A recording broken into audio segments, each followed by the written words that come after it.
Hey everybody, it's Jason Blaha here, and the topic came up when I did the video the other day showing the biggest, most conclusive study that's ever been done on pre-workouts, and it showed that they didn't help with muscle growth, strength, or anything when used for 6 weeks straight compared to people who didn't use them, that the results produced nothing.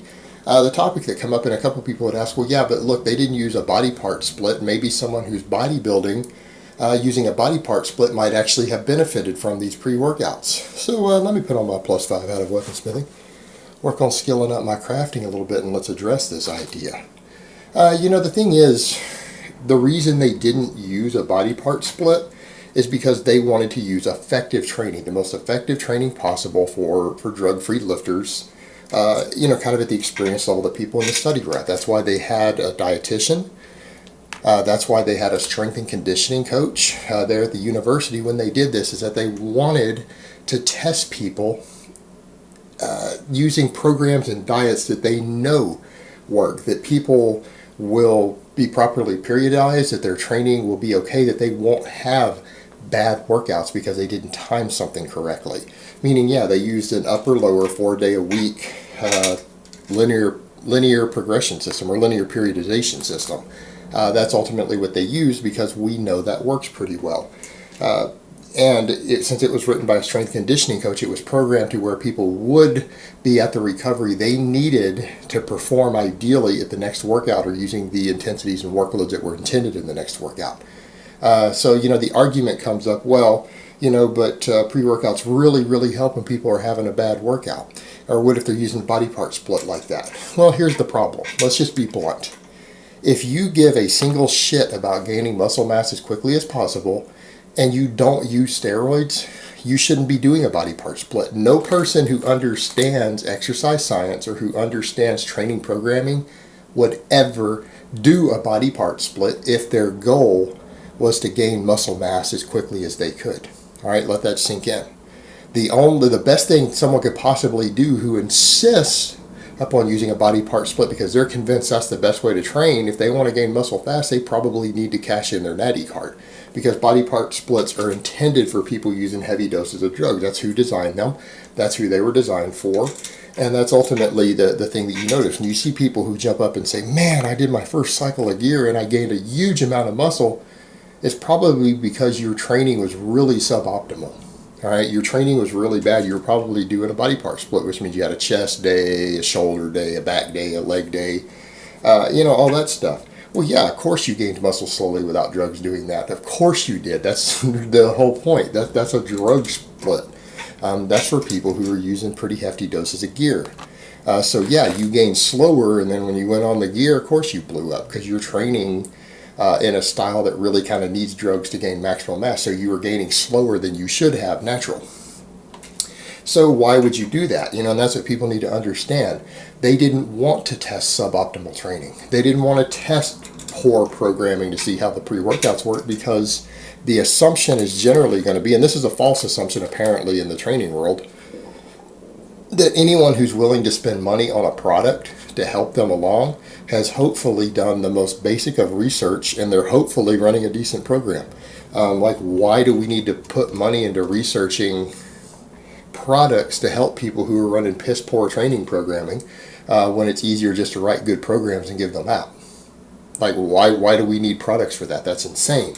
Now, unfortunately for the researchers, I'm sure that was their train of logic, but unfortunately for the researchers, you have a bunch of people out there who run terrible training, and you have a whole industry that promotes terrible training methods, and the guys who are promoting it don't know any better because they've been training around guys on drugs since they started. They got into this style of training, and they probably use drugs. If they look really good and they're using a bro split like that, odds are they're on drugs. So they don't even understand that they're teaching people something that's not necessarily ideal. They don't understand that. So they don't know any better. It's the case of the blind leading the blind. But that's the thing, if someone has good genetics for aesthetics, they got a good structure, they're on moderate amounts of gear, and they're running a body part split, they're probably going to look pretty good. But it doesn't mean that the training itself is even close to ideal for most people. Of course it isn't. But they don't know any better, and that's the thing. The people who are promoting that actually don't know that what they're teaching it isn't really that great. And it also comes to the question of people saying, well, low energy levels. Well, if you're having low energy levels when you're going into the gym, or you're having bad workouts that you can't account for, maybe you should stop writing your own training programs. And I'm just going to be blunt there. If you're writing your own training programs and you're coming into the gym and you're having bad workouts, you don't know how to write a training program. It's time to stop. It's time to either go read some actual books. Again, I would recommend maybe you read Practical Programming all the way through, Super Training all the way through, cover to cover. Read them 3 or 4 times if you need to, before you consider writing your own program. All right, or you need to run proven programs that other people have written. I've got free programs out there. Plenty of people have free programs. You got everyone from Bill Starr stuff to Joe DeFranco stuff. There are time-proven free programs you can run, and if you don't have the knowledge to write one, let the people who do know how to write one give you one for free. They're out there already. There's no need to do this to yourself and get slower results because you don't really know what you're doing. And anyone who has you have a chest day and a leg day and a back day, they don't know what the hell they're doing. So the idea comes up of people needing energy to get in and train because of not recovering correctly and not having things balanced correctly in their workout. It's because your training sucks. So why buy a product to fix something that's to be fixed for free? Something that's broken that you could just fix by running a better program.